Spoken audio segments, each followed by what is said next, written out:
Mağa gayrat edin bana. Çağa mağra parattan başından geçirdi.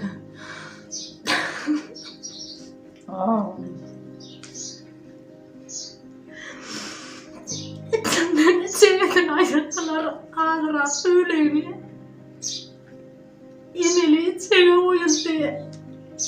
Elde bir kırsa parattan da tayırlık görmeli yaptayım yok.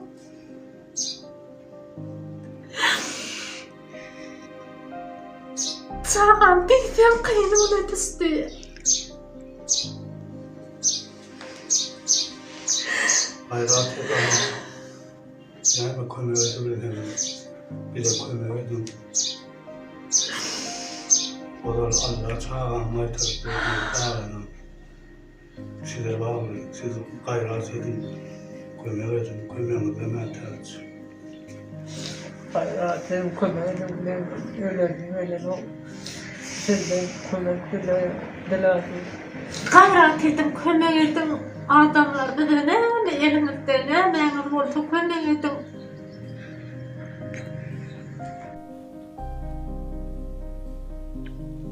Çağam aparasa saldılar. Kıyın aparasa, ağır aparasa geçirdi çağam. Braslara miyonu Xuday'a çalın dedi. Öldürüp çalıca cesede kelipsiniz dedi. Elimde pulum bolman. Braslara yüz tutup bilmedim. Çağam soğunu yetti, soğunu düştü çağam.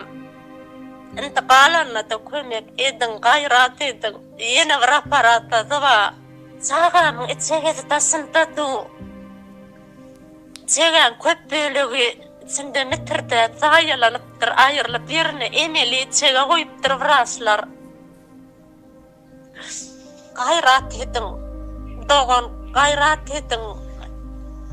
Yavuz aylarda ne kömeğiniz olsa, men suğun etseli çağamı, halkıma Xuday olsa bile suğuna yetirdim.